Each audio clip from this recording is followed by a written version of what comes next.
Happy October. This month, my baby is turning 1, which I can't believe. So I want to tell you just how much it costs to have a baby.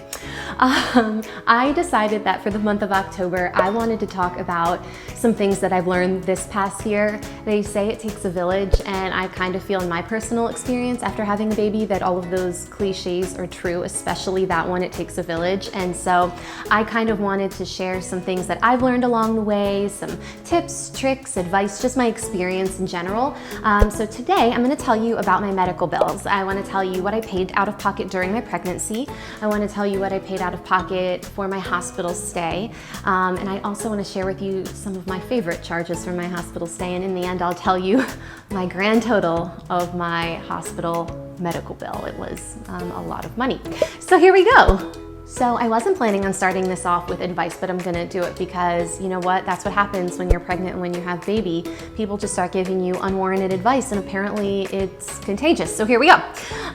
But if you started going to the doctor's appointments and going to get blood work and meet the pediatrician and talk to your health insurance and work and all of that, you're gonna find that there are a million papers and documents. So get yourself a file cabinet, an accordion folder, or even just a regular old folder. To make this video, I actually just dug through all my stuff and found all this information super easy through the papers that I kept and my OBGYN portal.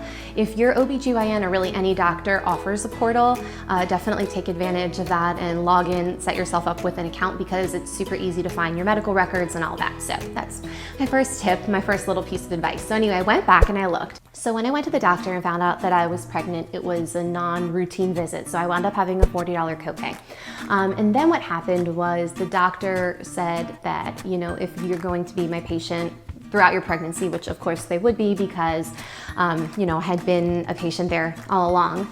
I had established being a patient with them maybe 2-3 years ago. They have you sign a contract basically saying that you're going to pay in advance by a certain week. I think it was like your 20th or 25th week. So I paid in advance. Luckily, we used our HSA card, so we had some money for that in that account, which I was really grateful for. We didn't wind up having to take it out of our savings account or our checking account or anything. But the total for all of my doctor's visits was $755. So a lot of money, but it meant that I was going once a month, you know, or once every 2 weeks at the end, or at the very end, you're going once a week. And because I had paid all of my co-pays and for my medical care in advance, I didn't pay for any other ones unless I had I wasn't feeling well and went to the doctor and had a non-routine or scheduled within those weeks visits. So that's what I paid in advance for my doctor bills. Now, I will also say I had a lot of blood work done. I mean, maybe not a lot, it felt like a lot of blood work to me. I felt like I was there maybe 3 or 4 times just for different tests and the glucose towards the end. And every time I went to a Quest Diagnostics, they would run my credit card and they would tell me, well, we will charge you if there needs to be a charge, but I think my insurance covered most of it because I never really saw a charge for that. So that was what I paid during my pregnancy. All right, moving on to the hospital. Now, just to give you a little background, little knowledge, and I'm not gonna do my whole birth story, but I basically got to the hospital at 11 p.m. on a Saturday night, at 10:30-ish the next morning she was born, and I was home Tuesday afternoon. So I wasn't even there for a full 72 hours from the beginning to the end. I didn't require a C-section. I did have an epidural. I needed some Pitocin, but I mean, I don't know, just in my opinion, there was nothing super surprising. I feel like it went pretty smooth. I have no complaints about my birth at all. So anyway, I thought, you know, I guess we'll see what the medical bill is. So anyway, I had the baby. If you've had a baby, you know, sigh of relief after that, right? So I go to the recovery room and it had just been a few hours, and I wonder if any of you have had this experience. It had just been a few hours and my phone in my hospital room rings, and super nice. I mean, she was super nice, but she's like, hi, is this Rebecca? And I'm like, yes. I literally just had a baby. And she was like, this is, I think her name was Anna from billing. And I'm like, can I have a minute? I need a minute. So I said to her, I'm really sorry, this is not a good time. And she was like, I totally understand. I just want to talk to you about your hospital bill. And I was like, this is quick. Okay. So she basically told me, and I can't remember if it was 10 or 20% right now, but if I paid my bill within 5 days, I would get a discount. So So I was like, all right, listen, I can't talk to you right now. I don't have my credit card information. My family literally just landed at the airport. I just had a baby. Like, I can't talk to you right now, but can I call you back? And she was like, yes, absolutely, so nice. So I just saved her number in my phone. I definitely recommend that too. Like, make a note for yourself during your pregnancy, during your hospital stay, because there are going to be phone numbers that you want to keep track of, like billing at the hospital or human resources with your job. And it's just really convenient and nice if you have everything in one place. So anyway, I called her a few days after I got home and I paid, and that was another thing that we were able to pay out of our HSA account, my husband's HSA account. Thanks, babe. Yeah, I did not have a ton of money left in mine just because I had been using my account for prenatal vitamins and just, you know, other things that I needed. And so that's another little tip I have for you is if you are married or you have a partner where you have some type of like health benefit with the other person, even though my husband and I aren't linked in health insurance, we can use each other's HSA cards, which has been really nice, especially for me. I feel like he kind of like got the short end of that stick, but whatever. He got a baby out of it too. So anyway, so I called her a few days later and it wound up being, I wrote all of this down. My grand total for that was $1,902.37. That is what I paid out of pocket for the hospital. Now, I will tell you one other thing that somebody told me before I had my baby. Somebody said to me, when you go to your doctor visit, ask if the anesthesiologist is in network. And I was like, that'd be pretty bad to have somebody in labor and you're at the hospital and you need an epidural or you really want one like I did. And they're like, yeah, but we're not in network. Like, I was like, is that even a thing? So I asked my doctor, and I'm not making fun of doctors at all, but doctors do not know about billing. If you've ever asked your doctor a question about billing or insurance, they probably usually, in my experience, don't know the answer to it. So your best bet is finding out that information maybe from like the actual billing department or asking somebody in the front office. They know a lot more about that. Anyway, the reason I bring this up is because my doctor was like, I don't know what you're talking about. I've never heard that before. Like, yeah, I think they're in network. And I was like, okay. So when I got to the hospital, it was totally fine. But the reason I bring this up is because I got a separate bill for my epidural. So it was $367.50 out of pocket. Now, when I look at my bill, that was like all these pages. It came like 7 or 8 pages, which is crazy. All right, let me find it. There were some funny charges on here that I want to tell you about. My epidural cost, let me find it here.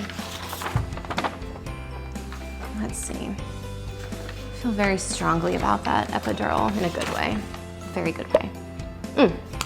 $8,610. Now, when I was at the hospital, they said as soon as I got there and got checked in, they're like, are you planning on? I'm like, yes, I am. Which I think it's important to talk about because sometimes people seem like there's kind of like a negative connotation or you shouldn't be proud of having your baby if you had an epidural, and I wholeheartedly disagree with that. But anyway, I said yes, and I was in my room, and a few minutes later, Steve came up, and Steve was the nurse anesthetist, which I hope I pronounced that right. I had to watch a few YouTube videos to see if I did pronounce that right. Anesthetist. But it is a nurse who can do epidurals and I'm sure other procedures as well. And he got in there and did his thing in like 10-15 minutes, and it was amazing. I also learned, I'm gonna read this statistic for you from nurse.org. According to the US Bureau of Labor Statistics, this is from 2019, the median annual salary for a certified registered nurse anesthetist, depending on your location, of course, is $181,040 a year. That's their salary. And let me tell you something. Steve, if he makes that much, deserved every penny after that epidural. So anyway, the reason I bring that up is 1, if you want to have an epidural, do it. But 2, it was billed different. So my hospital bill was one thing, and then when I got home, I got the bill in the mail for the epidural, so that was a second. So that was my out-of-pocket for the hospital. All right, let's talk about some of these charges that I just think are hilarious. So for one night, the night I was in labor, for my bed, they charged me $3,282 for my bed. You guys know I'm really cheap, like I'm just a cheap individual, but my husband and I for our honeymoon went to Tahiti and we stayed in a little hut over the water, and it was much cheaper than my one night in the hospital there. That was a crazy one. Another thing they charged me for, $2,647 for labor. Like, why am I being charged for that? I'm the one that did the work. I say that jokingly though, because let me just tell you something. Those labor nurses are incredible. I hope every penny of that went to them because they worked their tails off.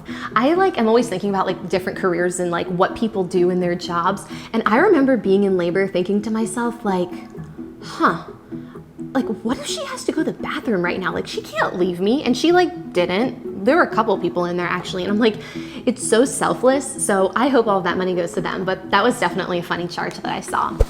Anyway, so I get home from the hospital and it's been a few weeks, and even though I had a nice long maternity leave that I was super grateful for, I just was like a little lonely sometimes just being home all day, and so I would love taking a walk to the mailbox to get the mail. It was like my little outing of the day. So anyway, I go to the mail one day and I see that my medical bill is there, and I was like, all right, here we go. So this is not what I paid. I told you what I already what I paid out of pocket for the hospital and my doctor visits, but the grand total for just my hospital stay, $43,107.57. It's crazy. I will say I know that a lot of doctors and providers work with insurance to negotiate. So I know that my insurance didn't pay that $43,000 or whatever the difference was from what I paid, but just like looking at that number is alarming. I have a lot of feelings about just the healthcare system in general, but I just wanted to share that information in case you were curious. The next video that I make, I'm going to talk about budget tips that I have and ways to prepare yourself if you and your family are expecting, just because no matter where you are with your finances, there are definitely things you can do to set yourself up for success, no matter where you are in your pregnancy either. Anyway, thanks for watching today. If you have any specific questions, I'm happy to answer them. Leave them in the comments below. And if you enjoyed this, like, subscribe, and I will see you next time.